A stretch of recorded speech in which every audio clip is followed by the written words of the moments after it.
Today's episode is the third in a three-part arc. If you haven't heard episodes 31 and 32 yet, the episodes on shame and the guidance gap, I'd suggest going back and having a listen to those. Everything in today's episode will land harder with that context, so you might want to do a loop and come back around again. The links are in the show notes. Have a look back on whatever platform you're listening to this on or watching this on. Okay, it's 9 p.m. Your child finally went to sleep, the house is quiet, and you're sitting with what happened at dinner. It wasn't catastrophic. It really is. It was just off.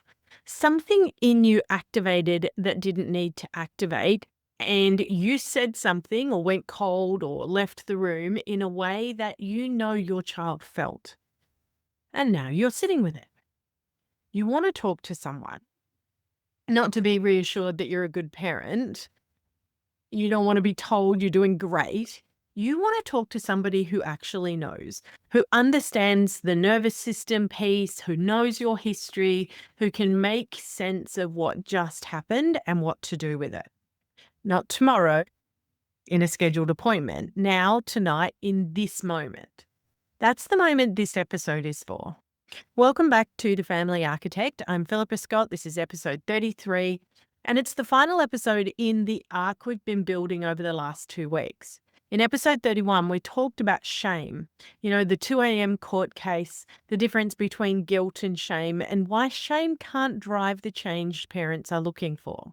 In episode 32, we talked about the guidance gap, why most parents are navigating the hardest relational work of their lives without anyone in their corner who actually knows their full picture. Today, we're going to talk about what closes that gap. And I want to be upfront with you about what today's episode is and isn't. It is a full, genuinely valuable episode about what mentorship actually requires, why it matters, and what it looks like when it works. It also introduces something I've built, a resource that I've been quietly developing, and that I believe genuinely answers the problem we've been naming in this arc. And I'm not going to hide that, but I've earned the right to introduce it today, and you'll hear why as we go. So let's start with what mentorship actually is, because I think the word gets used loosely and precision matters here.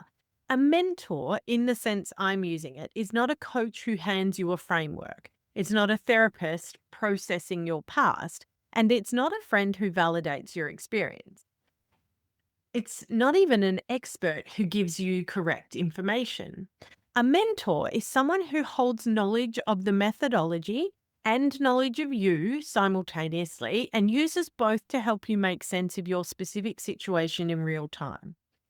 What this looks like in practice is quite specific. You bring the moment, the dinner table thing, the 9 p.m. blow up or the pattern that keeps repeating, and your mentor doesn't just validate it or advise on it. They help you understand it from the inside. What was happening in your nervous system? Where the response came from? What it's connected to in your history? And what, given all of that, actually makes sense to try next? That's different from advice. Advice gives you an answer. Mentorship gives you a map. The reason it requires both knowledge of the methodology and the person is that the same presenting behavior can have completely different origins in the same people. A parent who snaps at bedtime because they're a sensory overloader has a different underlying need than the parent who snaps at bedtime because of a guilt loop or a shutdown or a generational reactor pattern. The same nervous system behavior, different causes, different responses needed. Generic advice cannot know the difference. A mentor who knows you can. The reason most parents don't have access to this genuine mentorship is not hard to understand. Cost is the first one. Meaningful, ongoing access to someone with genuine clinical knowledge in this space is expensive. The kind of support that would combine knowledge and nervous system development, trauma responses, generational patterns, and the specifics of your situation, that has traditionally required significant investment in professional support that most families don't have consistent access to.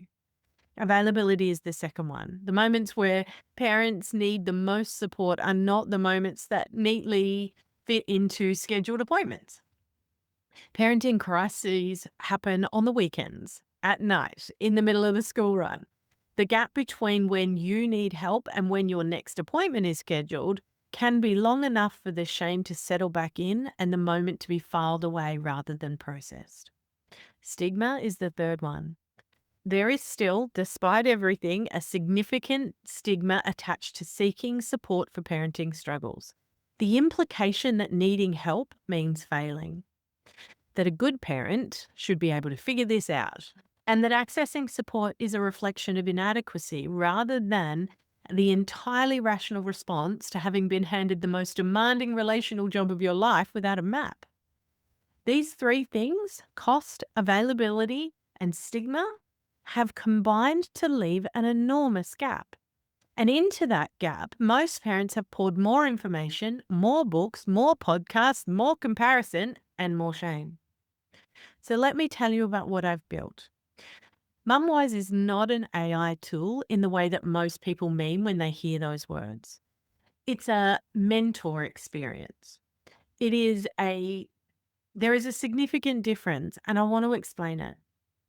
Every response in MumWise is drawn from my clinical methodology, not from a generic database, not from a language model trained on the internet. From the specific frameworks, the specific clinical approach, the specific understanding of maternal transition, nervous system regulation, and generational healing that underpins everything I do. When you bring a question to MumWise, it responds the way I would, from a place of clinical knowledge and genuine care, not from a place of algorithmically generated reassurance. What this means in practice is that you can bring it the real thing, the 9 p.m. moment, the question you're too embarrassed to ask anyone who knows you, the pattern you've been trying to describe for 2 years without quite finding the right words, the moment at dinner that you're still sitting with. And you get a response that is grounded in understanding of what's actually happening, not a checklist, not a reframe. It's not a validation followed by a resource list. A response that meets you where you are and helps you understand it from the inside. All right, what MumWise is not. I want to be clear about what it's not because I think clarity here is more useful than enthusiasm. MumWise is not a replacement for therapy. If you are working through significant trauma, if you need structured clinical treatment, if you're in crisis, please seek the professional support that situation requires. And here at Fantastic Futures, we can help you with that. But MumWise operates in the everyday space of parenting hard moments, not in the clinical treatment space. MumWise is not crisis support. If you're in crisis, contact the appropriate services. And MumWise is not a magic solution to the patterns we've been talking about across this series. The awakening, the reclamation work, the nervous system regulation, that is still the work and it still requires engagement. What MumWise offers is a knowledgeable companion in the moments between. The place to take the moment while it's still hot. The support that makes the gap between hard moments and the next available professional appointment feel less like a chasm. MumWise is only $9 a month. It has a 14-day free trial, which means you can try it tonight for free and decide from your own experience whether it's useful. If you complete the Sacred Reclamation Challenge with the lifetime access and the workbook, the link is in the show notes. It's a 5-day experience. Your first month with MumWise is free. The link is in the show notes. I'd suggest starting the free trial and bringing it a real question, not a test question, a real one. That's how you'll know whether it's actually useful for you. I want to close with something that isn't about MumWise specifically. It's about what it means to ask for support at all. We've talked across this arc about shame and the guidance gap, and I want to name what sits underneath both of them.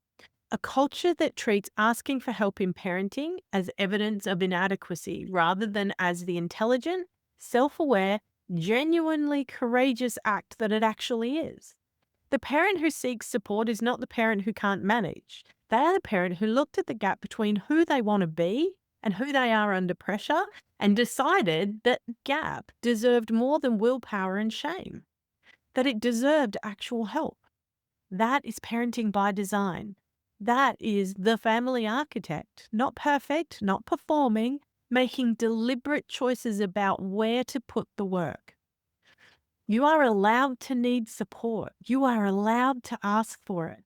And the quality of the support you have access to matters, not just for you, but for your children and for the patterns you are consciously choosing not to pass forward. And that's the end of this 3-episode arc: the shame, the guidance gap, and the mentor you deserve to have. 3 things in the show notes for you.